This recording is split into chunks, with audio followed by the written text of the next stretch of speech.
Sandeep Ray is a sales consultant, corporate trainer, author of the book FMCG Sales Toolkit, and a motivational speaker. आज मैं discuss करने वाला हूं how to become a successful FMCG entrepreneur and ये totally जो है based on my experience in dealing with so many FMCG startups and medium scale FMCG enterprises. So I will start with the first thing that you should have, which is the starting point should be very very solid. ज़्यादातर लोग starting point वहाँ से करते हैं जहाँ से उनको कहीं कनेक्ट मिल जाता है, कहीं रॉ मटेरियल का सोर्स मिल जाता है, कहीं पे कुछ कॉन्टैक्ट्स मिल जाता है और उस हिसाब से वो अपना प्रोडक्ट डिज़ाइन करते हैं, not basis what their vision is कि मैं इस प्रोडक्ट से आगे चल के क्या क्या और कर सकता हूँ. I will give you an example. अब जैसे कोलगेट को लोग क्यों जानते हैं? Because of oral care. Colgate is the number 1 in oral care category. अगर चाहे तो कोलगेट साबुन भी निकाल सकता है, कुछ भी कर सकता है, because they got a huge presence. But Colgate has stuck to oral care because they want people to know them for oral care. वैसे ही आपका कंपनी को कल को अगर कोई भी ये सोचे कि भाई what your company stands for, then it should be very very clear in their mind, और आपके माइंड में वो आज ही आ जाना चाहिए कि my company stands for this. So that is the vision and the direction that you should have, then only you can give your team. Number 2, product. Very important. Me too product में FMCG entrepreneurs को startup phase में नहीं जाना चाहिए. I think always go for a niche product. हो सकता है कि your market size will be less specific but it will give you results. तो the product selection is very very important. इसके ऊपर मेरा और एक वीडियो है, how to select product for startup, FMCG startup, जिसका लिंक आपको नीचे डिस्क्रिप्शन बॉक्स में मिल जाएगा. Number 3 is the market. यहाँ पे मैंने देखा है कि बहुत ज़्यादा गलती कहाँ पे होता है. You try to choose market basis what you see as convenient, not what is the right market for you. देखिए, हर प्रोडक्ट का एक मार्केट होता है, so you have to do the research, जो कि ज़्यादातर एंटरप्रेन्योर्स आज के डेट में नहीं करते. पहले तो प्रोडक्ट लेके पहुंच जाते हैं, फिर देखते हैं कि अरे प्रोडक्ट तो यहाँ पे बिक नहीं रहा है, तो कहाँ पे बिकेगा, वहाँ पे बिकेगा, यहाँ पे बिकेगा, यहाँ पे, and they are all over the place. And they finally if they are able to hit and try और ट्रायल एंड एरर करके अगर कोई मार्केट सही ढंग से उनको मिल जाता है तो ठीक है, नहीं तो they are not. So you have to find the right market for your product. कुछ प्रोडक्ट्स होते हैं जो अर्बन सेंट्रिक होते हैं. अगर आपका प्रोडक्ट प्रीमियम है, नीश है, ऑल्सो वेरी इंपॉर्टेंट, मार्केट के साथ आता है कौन से चैनल में आप जाना चाहते हो. In FMCG there are different types of retail outlets. तो अगर आप ऑफलाइन जाना चाहते हो तो कैसे जाना चाहते हो, अगर आप ऑनलाइन जाना चाहते हो तो कैसे जाना चाहते हो. It should B D2C. आप अपने वेबसाइट से बेचोगे या आप अमेजन या फ्लिपकार्ट से बेचोगे या सबसे बेचोगे. You want to start off with D2C and then go offline, और you want to do it parallelly, or you want to go offline first. So whatever, you have to first select what is going to be your approach and what market you are actually trying to target. And also then comes the target audience. किसको भाई target कर रहे हो आप? नहीं, मेरा product तो सबके लिए है, मेरा प्रोडक्ट सबसे अच्छा है. अरे ये तो मैंने सुन लिया है भैया, लेकिन प्रोडक्ट किसके लिए है?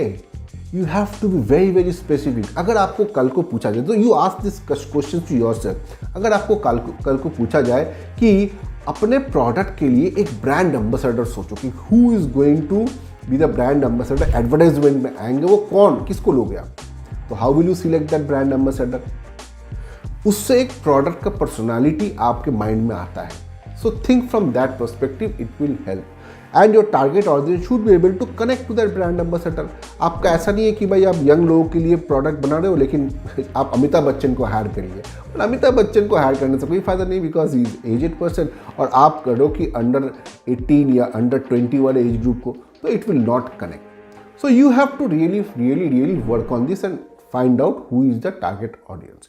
Then comes the people with whom you are going to start the organization. Very important. The first set of people are like your buddies forever. मैं तो ये सोचता हूँ कि भाई people I have seen good FMCG startups जो कि successful हुए, they have got a very good start team.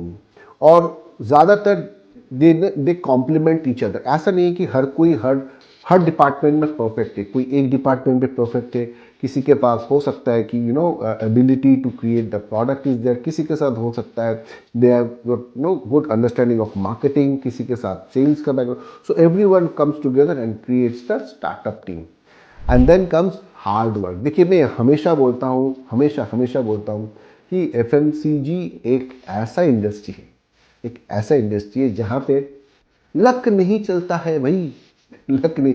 मैंने बहुत सारे एफएमसीजी एंटरप्रेन्योर्स को बोलते हुए सुना है कि सर मेरा लक साथ नहीं दिया, लक साथ नहीं दिया। बिकॉज मैंने फिर पूछा कि अच्छा आप बताइए कि आपको क्यों लगता है लक साथ नहीं दिया। कि सर मैंने बहुत कोशिश कर लिया, मैंने ये स्कीम दे दिया, मैंने ये ऐड चला दिया, मैंने वो कर लिया, मैंने प्रोडक्ट को दुकानदारों को इतना पैसा खर्च किया, लेकिन कुछ भी नहीं हुआ। तो मैंने बोला कि आपने कभी 40 कॉल खुद किया है? किया है क्या? 40 कॉल खुद किया है? अगर नहीं किया है तो then you don't know the market. So you have to be connected to the grassroots in this case. यहीं पे एक बहुत बड़ा फर्क आ जाता है। इफ यू थिंक कि पैसा खर्च करने से प्रोडक्ट बिकेगा, then you are very very very very wrong. You have to be connected to the market. Market में आपको regular, even if bigger companies को मैंने देखा है, बिगर कंपनीज के एमडी सीईओज को मैंने देखा है कि जब भी उनको टाइम मिलता है वो लोग मार्केट में जाते, गांव गांव में जाते एंड रिटेलर्स से वो लोग मिलते हैं। You should always do that. और खुद पहले तो आपको 40 कॉल करके देखना चाहिए कि कैसा फील होता है 40 कॉल करने का। And you should do it quite regularly in the beginning to start with. And finally, it is patience. Patience pays, right? ये ऐसा नहीं है कि एक दिन में आपको एकदम आसमान पहुंचा देगा, ऐसा नहीं होता है।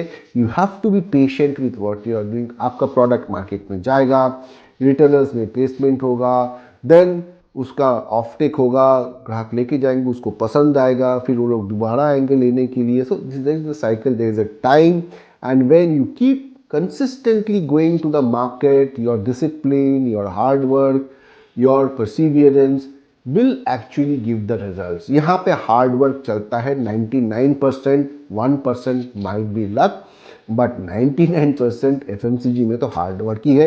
ये कोई शेयर मार्केट नहीं है कि एक दिन में आप अचानक से करोड़पति बन सकते हो, एक दिन में आप रोडपति बन सकते, ऐसा नहीं होता है यहाँ पे। अगर आपने कंसिस्टेंट बिजनेस एक मॉडल खड़ा कर लिया, then it is going to stay for a long long time, keep giving you that benefit, and the brand is going to be known over a period of time in many places। और इसका growth बहुत बड़ा steady होता है, good होता है।